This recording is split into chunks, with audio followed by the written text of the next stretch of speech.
1960년대의 대한민국 사회가 그리운 분들이라면, 또 그분들이 어떻게 사셨는지를 알고 싶은 분들이라면 영화 마부 꼭 봐주시기 바랍니다.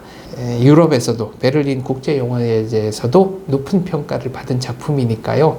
그 당시를 살아갔던 모든 생활인들에게, 앞선 세대들에게 경의를 표합니다.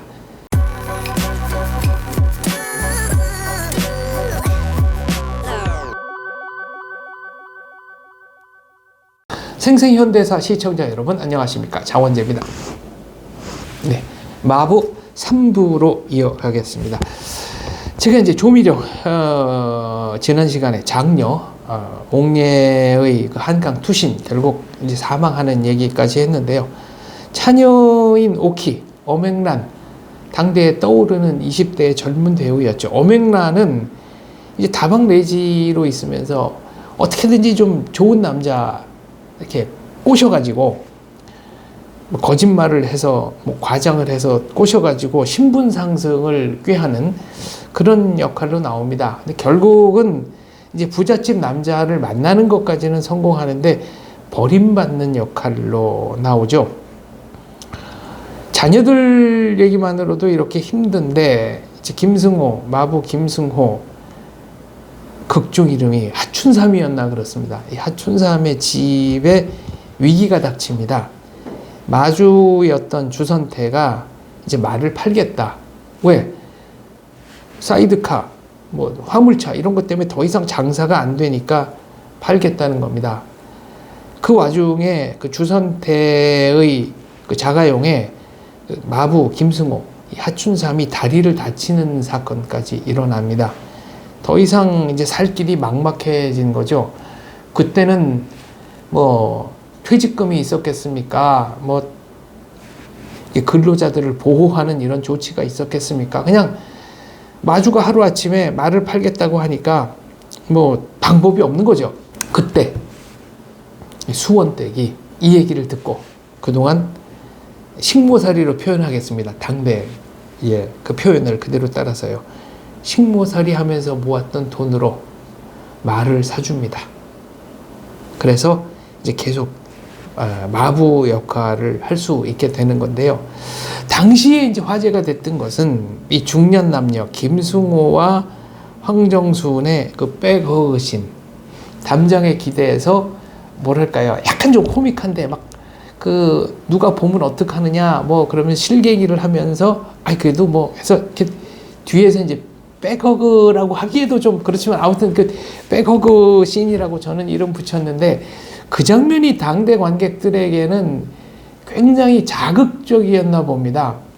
근데 이 자극의 수준이라는 것도 지금하고는 많이 달라서, 그때는 키스씬을 찍을 때 여배우들이 시집 못 간다 그래서 그 뭐랄까요, 이렇게 트레이싱 페이퍼라 그래야 되나, 뭐 이게 종이 같은 거를 남배우와 사이에 이렇게 대고 영화를 찍었다는 전설도 있고요. 그러니까 키스씬은 찍었지만 키스는 아니었다. 결혼할 남자에게 그렇게 얘기를 할 수 있는 거였죠. 그리고 피아골이었다고 기억하는데, 이 당시 영화 팬들이 기억하는 최고의 에로티시즘입니다. 그러니까 남녀 그 빨치산이 이제 같이 뭔가 애정이 무르익을 때였고, 그 여성의 속옷이 개울물을 따라서 이렇게 흘러내려오는, 그러니까 모든 거를 상상에 맡긴다라는 이제 극도의 에로티시즘인데요. 뭔가 상상력을 자극하는 게 최고 아니겠습니까? 야사에 의하면은 정조가 춘화 콘테스트를 했다고 하는데, 이때 이제 춘화 콘테스트 1위에 뽑힌 작품이 섬돌에 놓인 남자 신발, 여자 신발 한 켤레. 그러니까 직접적으로 묘사한 게 아니라 정말 간접적으로 묘사를 한 거죠. 그리고 그 섬돌에 놓인 남자 신발은 흐트러져 있습니다. 한 짝은 섬돌 밑에 막 나뒹굴듯이 던져져 있고, 한 짝만 위에 있고, 그러니까 그 방 안으로 들어가는 남자의 선비, 벼슬아치 등등의 이 뭐랄까, 이 다급한 마음을 그것만큼 잘 표현한 게 없다는 거죠. 황정순, 김승호 두 분은 이제 나름대로 연애를 하는데요. 영화 관람을 합니다.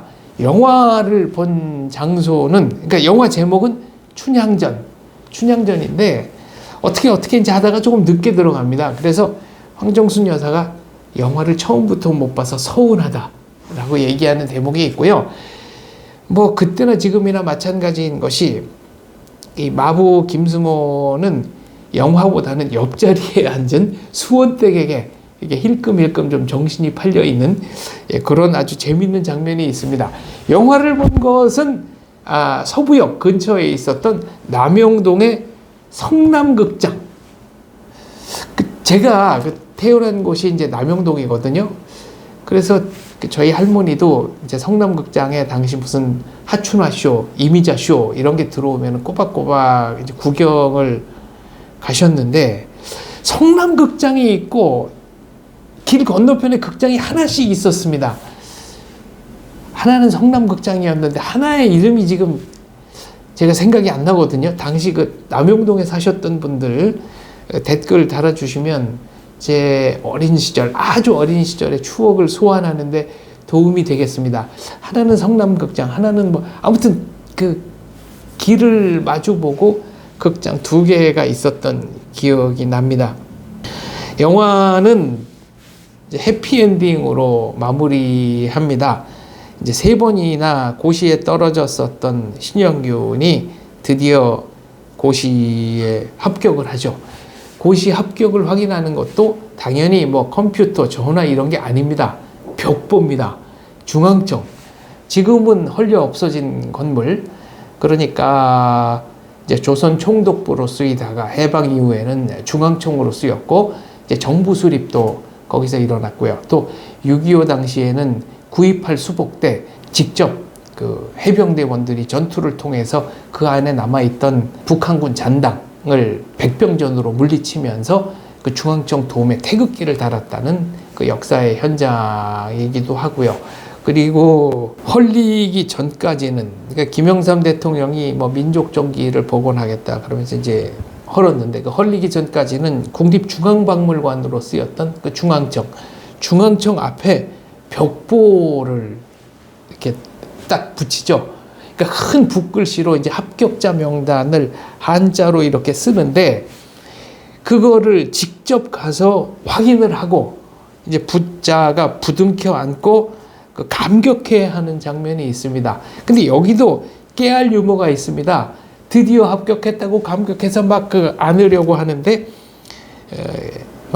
김승호 마부가 미끄러져서 넘어집니다. 이제 쓰러지죠. 그리고 나오는 대사가 오늘날로 치면 아재 개그랄까요? 이제 그 재밌는 말장난 같은 건데, 아들은 합격하고, 야, 아들은 합격했는데 아버지는 미끄러졌다. 라고 이게 합격과 미끄러진 것을 대비하는 이런 대목이 있습니다. 합격을 한 뒤에 큰아들은 아버지에게 황정순 여사를 어머니로 모시면 어떻겠느냐. 그 당시만 해도 재혼이라는 게 이제 사회적으로 그렇게 뭔가 환영받지 못하는 뭐 이런 분위기였달까요?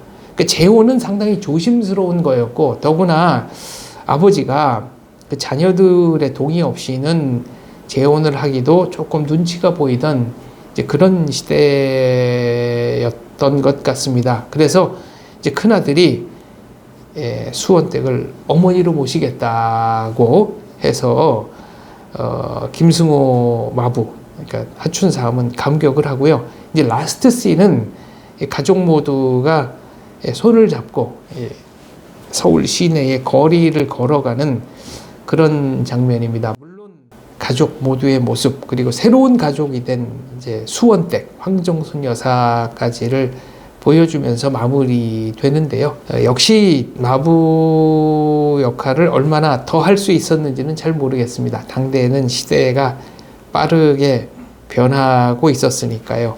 소설가이자 사상가인 복거일 선생님은 기계가 할 수 있는 일을 아직까지도 인간이 하는 것들이 어떻게 보면은 문명사의 부끄러움일지도 모르겠다라는 말씀을 하셨습니다.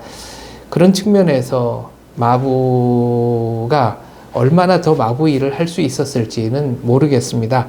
영화 속에서도 이미 사이드카와 트럭들이 뭐 비교가 안 되죠. 비용도 훨씬 싸고 훨씬 더 많은 화물을 훨씬 더 짧은 시간 내에 효율적으로 옮기는 것들이 이제 증명이 되니까요.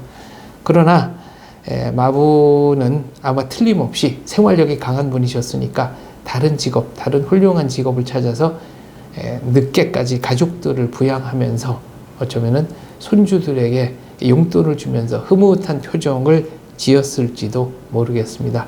1960년대의 대한민국 사회가 그리운 분들이라면, 또 그분들이 어떻게 사셨는지를 알고 싶은 분들이라면 영화 마부 꼭 봐주시기 바랍니다. 유럽에서도 베를린 국제영화제에서도 높은 평가를 받은 작품이니까요. 그 당시를 살아갔던 모든 생활인들에게, 앞선 세대들에게 경의를 표합니다. 그분들의 인생을 담은 영화로서 부족함이 없는 세계적인 명작 마부. 저부터도 이 방송 마치고 한 번 더 보겠습니다. 감사합니다.